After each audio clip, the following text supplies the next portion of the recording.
thank you all for coming. It's exciting to see everybody here. I'm so excited to hear from our author here.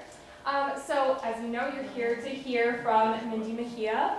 I know some of you have read her books, and I read one of your books this month, so it was very fun, and I'm very excited to hear from you. Just want to give a thank you to HCBN for filming this today, and also for the Minnesota Arts and Cultural Heritage Fund, which is making this event possible. And we have, like I said, there's program evaluations afterwards, if you could just jot that down. And again, if you just came in here, go ahead and put your name in the raffle so that you can get a book giveaway at the end of the program, or we have some little goodie bags as well. So just to give you a little brief background on Mindy. Mindy Mejia is a CPA and the president of the Midwestern chapter of Mystery Writers of America, a graduate of Hamline University MFA program. She lives in the Twin Cities with her family and is the author of multiple books, including the latest one, which was published just in August, right? Mm-hmm. To Catch a Storm. So, without further ado, I'll invite Mindy on up here, and you can let us know some more. Great, thank you so much. Got 2 mics here. Oh, well, hello, everybody, and thank you so much for coming out tonight. I was looking at the weather, and I'm glad we got a little break in the rain today for this event. It was stormy last night, and like several of my events this month for To Catch a Storm have been very stormy. So I feel like I need to apologize in advance when I go to these things. I'm like, it might have been me. I'm sorry. So just to reiterate on the giveaway, so I just wanted to let you know I brought a copy of To Catch a Storm, and I brought a copy of my newest favorite Minnesota mystery author, Joshua Molling's book, And There He Kept Her, which is the beginning of a new series as well. Fantastic, fantastic author and book. So somebody's going to win that tonight. So just a little bit about me to start. I was born and raised in the Twin Cities. Other than brief stops in Galway and Iowa City, I've lived in Minnesota my whole life. And so the books that I write tend to be based in Minnesota, although my latest was in Iowa, just because that is the landscape of my imagination. That's where I grew up, that's where I played, that's where I work, that's where I'm raising my family now. And so I tend to write about the Midwest, about Minnesota, because that is and always will be my home. Some people ask, when did you first start writing? And so I have to admit that my first story was at the age of 5. I wrote a story in kindergarten that my guidance counselor handed to my mom because it was a story of her death and funeral. Yeah, it was a feel-good, story. I guess there were illustrations. I don't remember this story at all, but my mom was like, oh, good. Does she want me dead? And the guidance counselor, who had already talked to me, I guess, again, I have no memory of this, said to her, no, she's actually terrified that you're going to die. And this is how she processes her fear. My mom had been really sick when I was a kid, and she was in and out of the hospital a lot. And so her existence was very fragile, and writing that story was my way of working through the worst case scenario, in my 5-year-old brain. I don't think I've evolved much as a writer. I'm still writing crime fiction. I'm still writing the worst case scenario. And if it happens, how will we get through it? How will these characters survive and thrive and move on to a better day? So that's where my writing began. And so just to go through my books, my first published book was called The Dragon Keeper. This one was not crime fiction per se. This was an eco-lit thriller.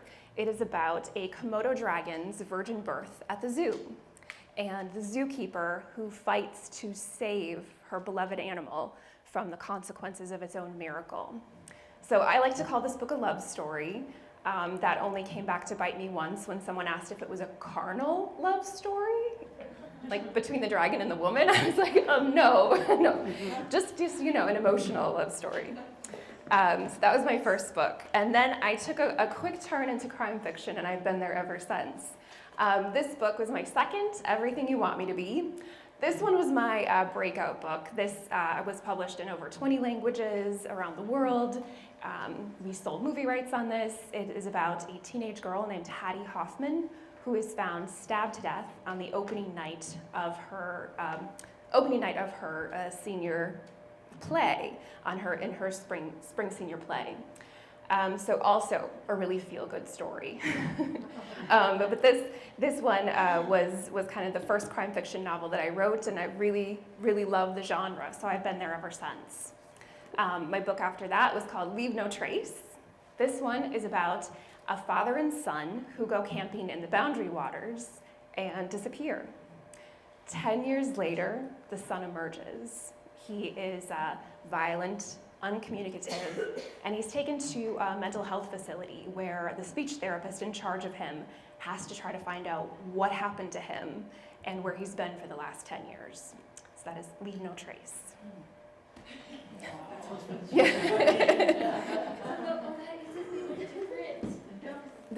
Yes, yeah. So can you hold that one up? So that's what the hardcover looked like for Leave No Trace, and this is the paperback edition. It's the same book. I don't know the hows and whys of why cover art changes from edition to edition. I think they just want you to buy it twice. Maybe they're trying to trick you. I don't know. So yeah, don't buy it twice. It's the same book. And where did Strike Me Down go? Okay. Oh, it's right here.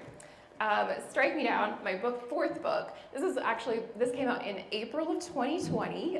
So this book, I got to cancel my whole book tour because lockdown had just started. COVID just shut down the world. So I actually had the launch party for this book at home in my pajamas, drinking wine in my dining room. So it wasn't a bad way to go for a launch party. This book is actually, it's about a forensic accountant who is hired to find $20 million in missing prize money from a kickboxing tournament. She has 1 week to find the money and 1 week to find the truth, which could kill her. This book was actually I was determined to prove that accounting can be thrilling. I don't know if you caught in the bio that I'm also a CPA, I'm also an accountant. And it's funny because I have friends in both worlds, and they just never seem to understand each other. My accounting friends were like, oh, you write annual reports? What are you writing? And my thriller friends were like, oh, like numbers, okay, and they just acted like they had nothing in common. And so Strike Me Down was my challenge to myself to prove that accounting and thrillers could share territory. And that brings me to Catch a Storm, which is my latest book that just came out in August. This book is, in short, about a psychic and a physicist who reluctantly team up to solve 2 missing persons cases during an ice storm in Iowa. So, pretty typical story. And usually I do get asked, where do your ideas come from? Where do you get inspiration for your books? And all of these, I know, sound really different. And they do come from different places. Everything You Want Me to Be was inspired by a story my grandmother told me about 2 men who wandered out in a snowstorm one winter next to her farm in southern Minnesota, and one of them killed the other. Leave No Trace was inspired by a newspaper article about a family in Vietnam who disappeared into the jungle during the Vietnam War, and it wasn't until 40 years later that anyone became aware that they were still alive. This one, To Catch a Storm, was actually, I remember the exact place that I was. This was pre-pandemic. I was at the gym, on the treadmill, listening to the most soothing of all soundtracks, the True Crime podcast. Does anyone else like true crime? Yeah, okay, not just me? Good, all right, a couple of us here.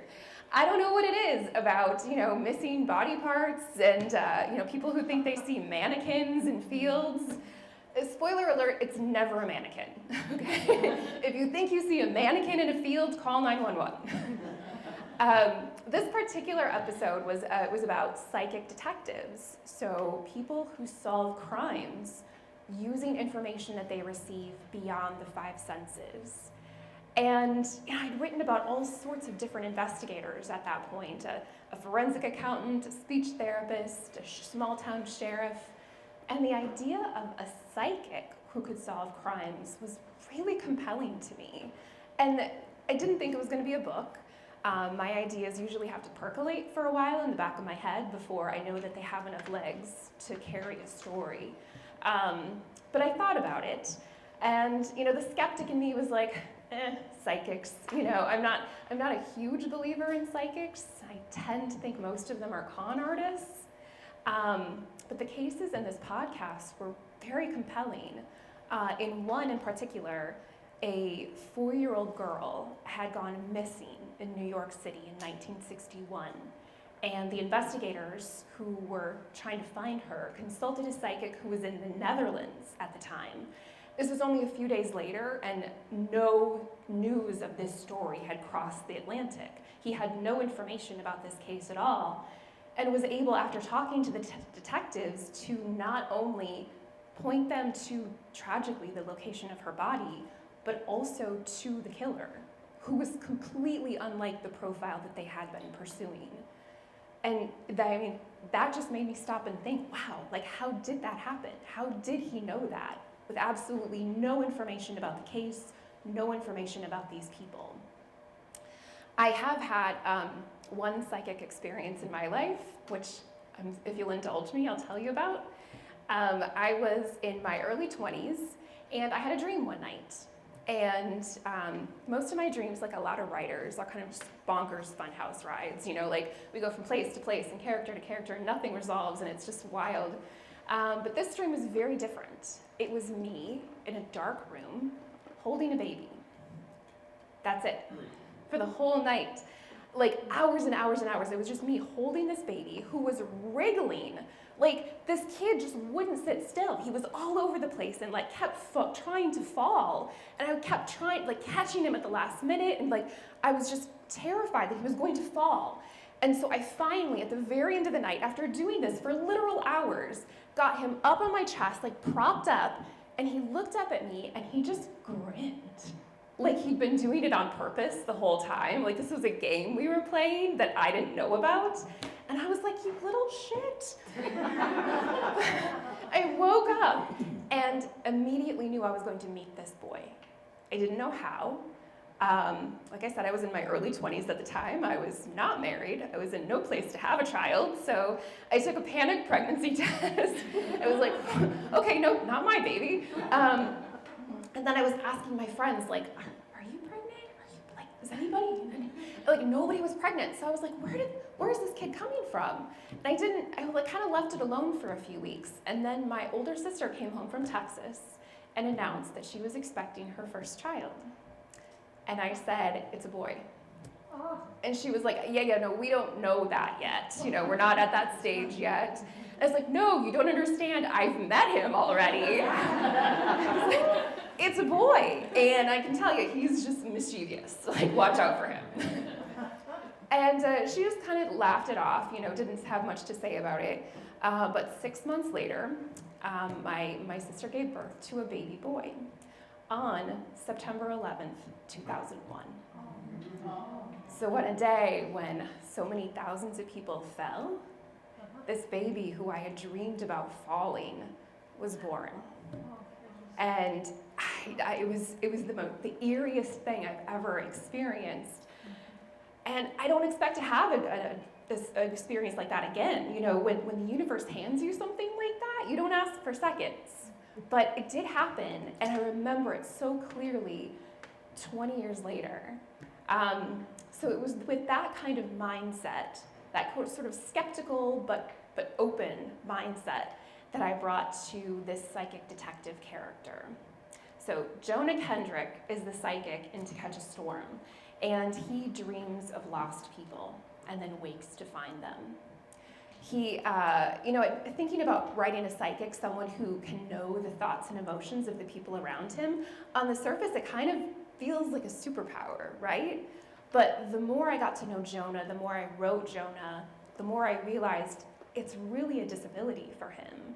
It makes it almost impossible for him to live in the world. He couldn't be in a room like this, around so many people with so many thoughts and feelings.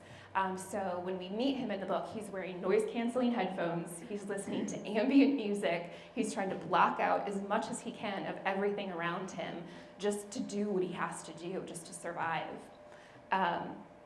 And it was just fun to write this character who I could decide, what the rules of his abilities were. I could decide what he could or couldn't do. I could decide what he was or wasn't capable of. The skeptic in me, though, didn't trust Jonah to solve a case all on his own. And so I didn't really take off with this story until I figured out that I needed to pair him with somebody who was his complete opposite. And that's where we meet Dr. Eve Roth. So Eve is an atmospheric physicist, and she approaches the world rationally. She has an evidence-based mindset. She is Jonah's complete opposite. The two of them would never meet in any normal world, except for the fact that Eve's husband has gone missing. His car is found on fire in the middle of a rainstorm, which is a physical impossibility. And he's gone. She has no idea where he is. The investigator who's looking into this missing persons case starts to think Eve has something to do with it because there was a bit of trouble in their marriage. And so she's not getting any help there. It isn't until Jonah knocks on her door and says that I have dreamed about your husband, bound and bleeding in a barn, that she gets an offer of help. But of course, Eve, as a scientist, wants to know, what's your source? How do you know this? And he tells her he has the ability to see certain things at a distance, that he's a psychic. Eve throws him out of her house and tells him the only way to see things at a distance is with a telescope. Don't come back. So they don't get off on the best foot right away. But Jonah is undeterred because he's dreamed about this barn before. He dreamed about a young woman who was there 4 months ago, and she's still missing. So he is going to find this young woman, and he's going to use Matthew's disappearance to find her. The two of them end up on a crash course together and reluctantly do team up to solve this case. Researching Eve was a bit more of a challenge than researching Jonah because, I don't know if you noticed in my bio, I'm not a physicist. I actually took physics pass-fail in high school. It was the only class that I took pass-fail because I didn't trust myself to get an actual grade for that class. Teenage me was all about Methodism and marching band. Motion, energy, and matter was not the foreign language that I signed up for in high school. Did not understand it. But the older that I get, the more physics fascinates me because it's the language of the universe. And so writing a physicist character gave me the excuse to learn about a subject that intimidated me as a child and just intrigues me as an adult. So I read a lot of popular science books. I was in my library, in Galaxy Library in Apple Valley, wearing out a hole in front of the 530 section in natural sciences, quite a lot, to try to learn enough to write Eve credibly. And I learned some bonkers things. I learned about quantum entanglement. I learned that the Big Bang might have actually been the Big Bounce, that our current expanding universe could be the result of a previous collapsing universe. I learned the theory that the entire universe could be composed of a single electron bouncing back and forth infinitely through time. I mean, try reading that and then falling asleep at night, wrapping your head around that. So you might wonder, did I learn enough to pass physics for an actual grade? No, I definitely didn't. But I did learn enough to write Eve, and not so much know what she knows, but be able to write how she thinks, how she approaches the world, which is more important, I think, when you're writing a character than just knowing everything that they know. It's just being able to present them as they would be presented, as they would present themselves. So that's where the two characters came from. That's where the bulk of my research was into physics and into psychics. But I also was working on this book during the pandemic, during the height of the pandemic. When everything shut down, my kids were in 4th and 2nd grade, so I became an unpaid elementary school teacher for a year. And shout out to any teachers in the room right now. Oh my God, you're amazing. I don't know how you do it. I would not be able to hack it. So writing was very slow going.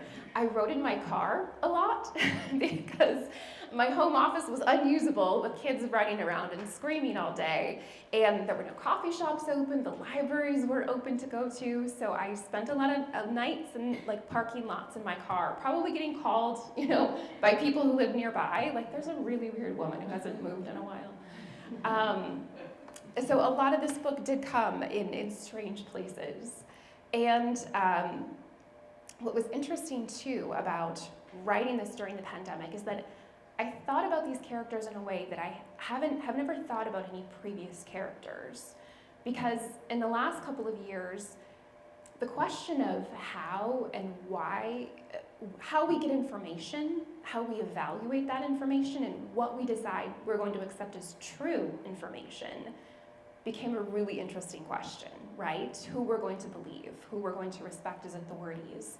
Now, Eve and Jonah have wildly different answers to those questions. They experience the world in completely different ways. And what they are going to decide is true has no relevance to what the other one thinks is true. And it created a lot of natural conflict between those two. So I want to jump into a quick writing exercise here, and then we can open it up for Q&A. But if you would like to follow along with the writing exercise, what I want you to think about tonight, grab out your paper, pencils, anything you have to work with. And this can work for, any genre, maybe not poetry, but anything else, any prose. I want you to be thinking of a character. And that can be yourself, if we're talking about memoir, or somebody that you're writing about. It can be someone in your life, if this is nonfiction, someone in the story, or a character in a fiction story that you're working on. And just feel free to write as I'm talking. So get this character in your mind, get this person in your mind, and I want you to think about, how does your character decide what information they will accept as true? What authorities do they respect and believe in? What voices do they trust?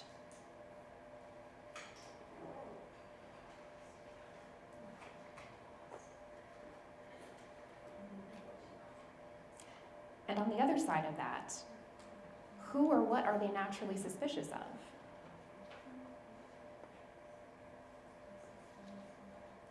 What will they tend to mistrust?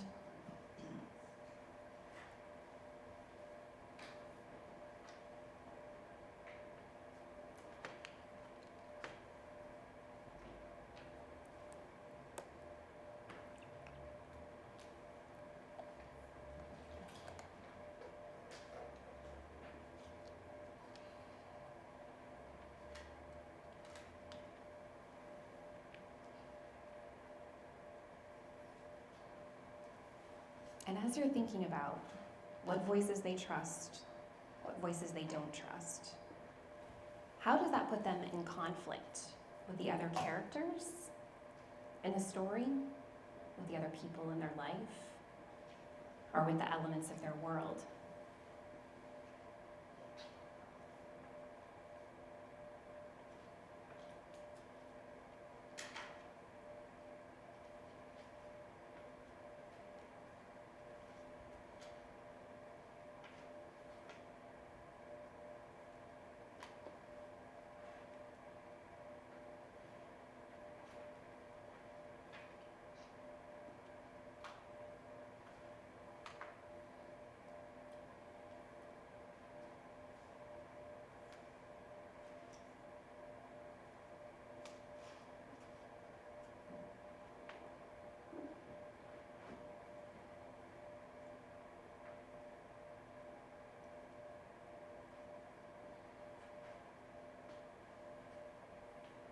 And start thinking about a scene where this conflict creates a barrier for the character, or a time in this person's life where this conflict has created a barrier.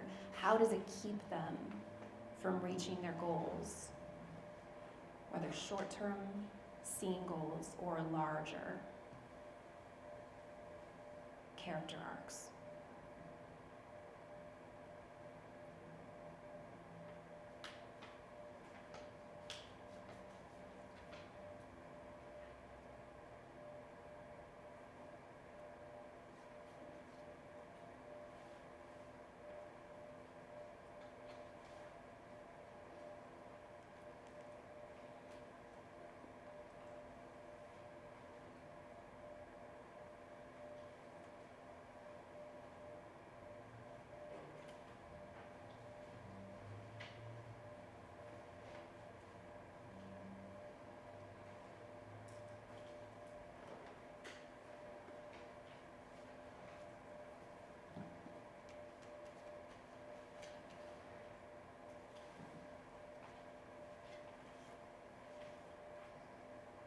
Give you another minute or so to get the last of your thoughts down.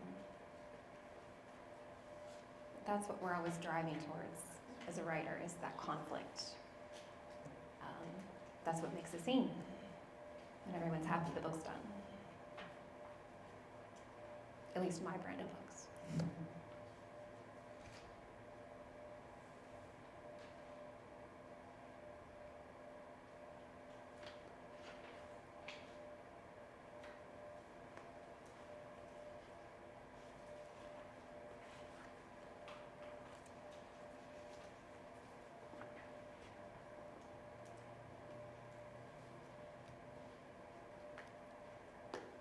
Okay, well, I hope that got a little juices flowing for people, or maybe helped you think about character or person in your work and process that you hadn't considered before. I know I'll be considering that for characters going forward. What do they accept as truth and why?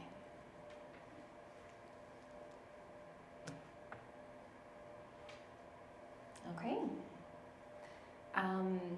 Do you want to move into Q&A, or do you want to do the giveaway? Why don't we do Q&A and then we can do Okay. giveaway? How does that sound? Yeah, sounds great. So does anyone have any questions for me? Yes? What made you decide to write that first book? Be like, okay, I'm gonna write a novel. What made me decide to write a novel? Yeah, that's a great question. I don't know, actually. I think writing for me is very cathartic. It feeds me. I think we all have something in our lives that we just need to do that feeds us. It feeds us creatively, emotionally. Maybe it's my therapy, I don't know. But I've always written.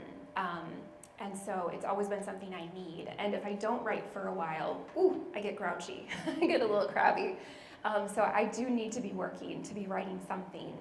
And I wrote a lot of books in my 20s that I just didn't know how to finish. It wasn't until I went back and got my Master of Fine Arts in Writing at Hamline University that I learned the tools to sustain a narrative for 300 pages, 80,000 plus words.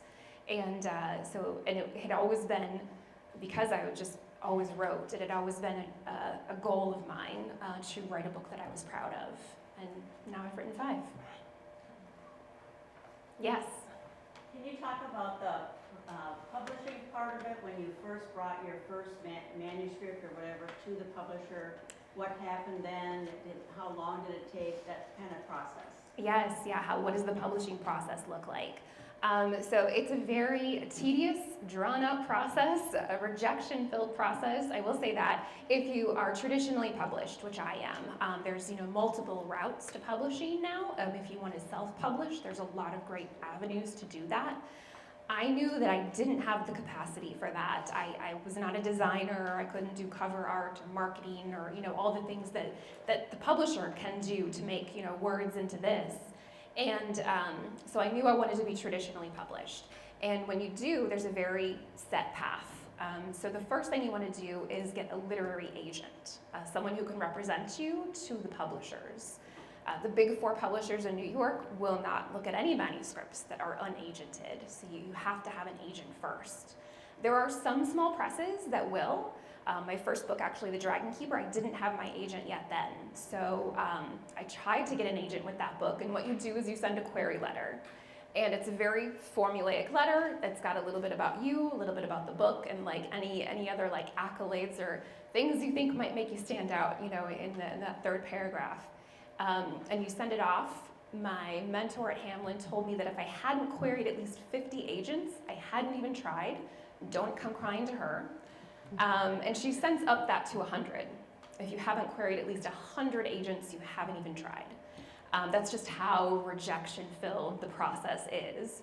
So to prove that I was a good little student, I queried 50 agents. This was after The Dragon Keeper. I queried 50 agents for everything you want me to be, and then I was like, okay, just for good measure, I'm gonna query another 5. And my agent was the 51st agent that I queried, the one that offered to represent me. So with that, once I had an agent, then your agent takes your manuscript. Sometimes they'll want edits first, so you go through some round of edits with them. And once they think it's in good shape, then they take it to the publishers and talk to editors and say, hey, I think you would really like this, and try to generate interest, and then hopefully you get a contract with the publisher. Once you do, then you go through another round of edits with your editor, because they'll want different things from the book. The book's never done. So you do another round of edits, content edits, where you're looking at narrative arcs, character issues, you know, subplots that aren't quite gelling. So you do bigger edits with them. And then you'll go through a round of copy edits, which is, you know, grammar, punctuation. Inevitably, copy edits make you feel like an idiot. Like, oh yeah, I used to know how to spell. I guess I just don't anymore. But so you go through a round of copy edits with really, really smart copy editors. And then there's first pass pages where you get to see the book formatted like it is in the final book, and then you go and then you make last minute changes. Then you have second pass pages, your last time to look at the book, and all of that usually takes between 1 to 2 years between the time that you sign a contract with a publisher and when it hits the shelf, because obviously in tandem with editing, there's all the marketing. So the publicity team, the sales team is out there pitching the book, trying to find the readers for the book. So it's a pretty long process between the time that you are first looking for an agent or a publisher and when you see your book on the shelf. Yeah. Do they ever change your ideas to where you're like, I don't want that change? Like, do they mess with the storyline? Like, Yeah, do they ever change your ideas, or have they ever changed an idea that I've balked at or haven't wanted to change? That's a good question. The biggest change was with Leave No Trace. I handed in a draft of this book, and it was maybe 2/3 of a draft, and my editor just said, yeah, no. And she didn't like where the story was going. She didn't like the direction that I was taking it in. And so I still had that hook. I still had the same like big main characters, but it had to fundamentally change. And I did. I mean, obviously you put a lot of work into, you know, these books, and you want them to succeed on their own merits, but there is something so amazing about having an editor look at your work, somebody with fresh eyes, somebody who has perspective, because once you've been with the book for months or years, you can't see it clearly. You know, you can't see the forest through the trees. So it was hard to hear that at first. It took me a day before I could respond to her. It was like, oh no. And, you know, but ultimately she was right. And I am so glad she said that, because what actually was published for Leave No Trace is the book it was meant to be. So sometimes it's hard to hear, but I do stand my ground when I believe in something. It's usually not a big thing. Like, for everything you want me to be, there's a character in there who's an English teacher, and he talks about how much he hates Jane Austen to his class. And I know I love Jane Austen, but my editor was like, no, he's a literature, he loves literature, he's an English teacher, he wouldn't have, and I'm like, yeah, but he's a man. And Austen. And she really wanted me to change that. And I even went so far as to like do a Facebook poll. I was like, hey, all of my men friends, how do you feel about Jane Austen? And I got like a lot of comments, some poop emojis, you know, it was like, nobody came down on the side of Jane. So I was like, I'm gonna stand my ground on this one. I'm like, yeah, he can appreciate it, you know, as a scholar, but he still doesn't like Jane Austen. Yes? Do your children show interest in writing? And if so, are you encouraging them to do this? Yeah, do my children show interest in writing? My daughter does, my younger, she's 11, and she, you know, she has books that she is working on as well. The latest one I think was about a mermaid, and so she does like to write, but I think she likes the idea of writing more than actually sitting down and doing the work, because she'll get down there and she'll write a little bit, and then she's like, oh, but I want to play with friends, and runs, you know. So maybe she will follow, you know, in my footsteps and be a writer as well. But she's the writer, and my son, my 13-year-old, is the reader. Cannot get him to go to bed without prying a book out of his hand. So it's, yeah. And your son too? Yeah. Yeah. 9. Oh, fantastic. Yes, yeah. It's a wonderful thing, you know they're on a good path. Yes? So, like with the psychic you had, or the physicist you had to like do research, Mm-hmm. how do you balance your research and your writing so that both are productive? Yeah, that's a good question. How do you balance your research and your writing so that both are productive? And it's, it's a spectrum. I've got author friends who fall on all sides of it. Some of my friends hate research, they just, they hate doing research. Others will research to procrastinate, like, well, I need to work on this scene, but I need to know, where this building was on this one street in 1962, and, so they'll go down the rabbit hole and avoid writing by researching. So for me, I usually know the big things that I need to research during the first draft, as the first draft is coming. So I'll read a lot, or try to interview people if I can, as I'm writing the first draft, and not for specific scenes or things, but just in tandem with it. So I'm generally doing a lot of my research in that first draft. In later drafts, I try to shut down the research, because you want to learn it, and then you kind of want to forget it and let the story take over. So otherwise, you don't want to be info dumping on the page, like, look at everything I learned, that's, nobody wants to read that. That's kind of the forgetting process in the later drafts, and letting the story and the characters take over. If I don't know something that I will need to research in a later draft, I have a trick where I just put 3 X's. I'm like, well, something goes here that I don't know right now, but I don't want to stop and lose the momentum that I have. So I just do XXX and keep writing, and then later I'll go back and do a search for XXX's and fill in what I needed to know in those spots. Yes, in the back? Do you rough draft, or do you proofread your essays?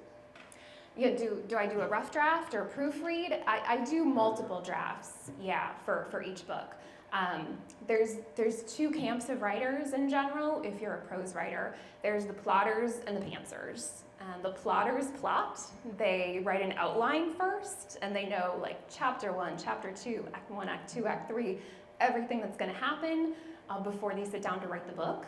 And the pantsers write by the seat of their pants. They just sit down and see where the story goes.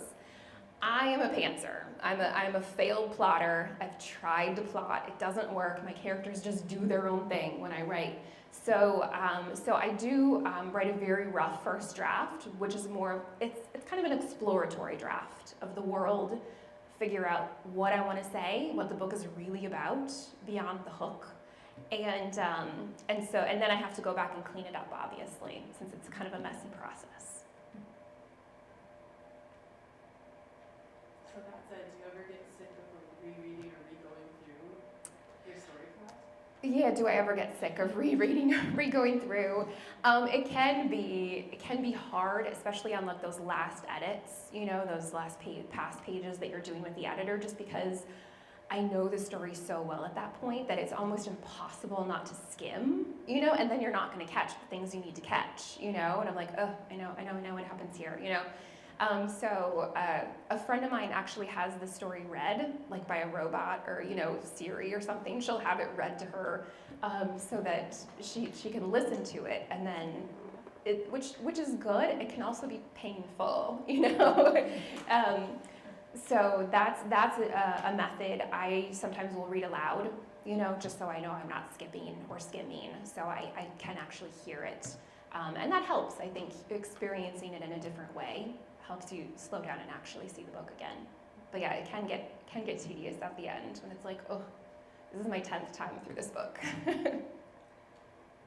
Yes? Do your characters ever become real to you and you feel like they're part of your life almost? Do my characters ever become real to me? Yes, and maybe to the detriment of the real people in my life. Sometimes my characters feel more real than the people around me, which I hope I'm not alone in that. But they, like even Jonah, for example, writing this during the pandemic when everything was really scary for a while and your life wasn't your life anymore, and it was just Groundhog Day, you know, over and over again during lockdown. And you didn't know what to expect. You didn't know what bad news the next day was going to bring. These were the people I could count on. You know, these were as wild as that sounds, you know, even Jonah were the people that I knew what I was getting when I went to, you know, spend time with them, to write them. And so yeah, and I still look up at the sky and see it as Eve. You know, I'm still watching cloud patterns, you know, and looking at it like Eve would look at it.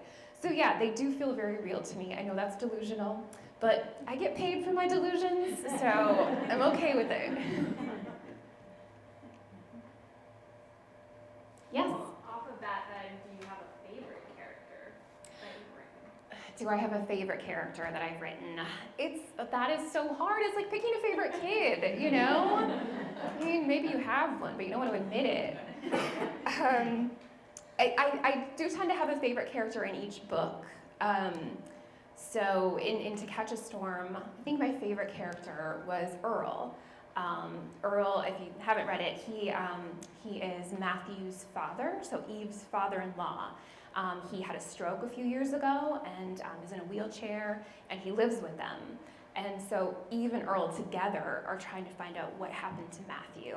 And they are each other's ride or die. I mean, they are there for each other to the end. They have such a great relationship, and Earl is, he was one of my favorites for this book. I do know that a character is a favorite character if they creep into scenes where they don't really belong, or they don't really have a place in that scene. They don't need to be in that scene, but I just want to spend time with them. You know, that happened in Everything You Want Me to Be Too. There was a character named Winifred that ended up in a lot of scenes just because, like, I wanted to see her. Thank you so much, Mindy. And if you do have books here, I know you have Pen over there. She can be over there, so she can do any signing and things, right? Yes, Good with yes. that? I forgot to mention. Oh, sorry. I do have a newsletter sign up. So if you want to keep up with me, book news. I send out a newsletter 4 times a year. So you just put your email over there. There's chocolates too, and bookmarks. Awesome. That'd be great to keep up with you and hear what you're doing and what you're up to next. Are you writing a new book? Oh, yes. Yeah, we didn't even talk about that. So my next book actually is book 2 in the series. So To Catch a Storm, I completely forgot to mention that, is a series. And there are 2 side characters in this book who are going to pick up the story in book 2. It's called A World of Hurt, and it comes out next year. Is that your only series? This is my only Standalone? series.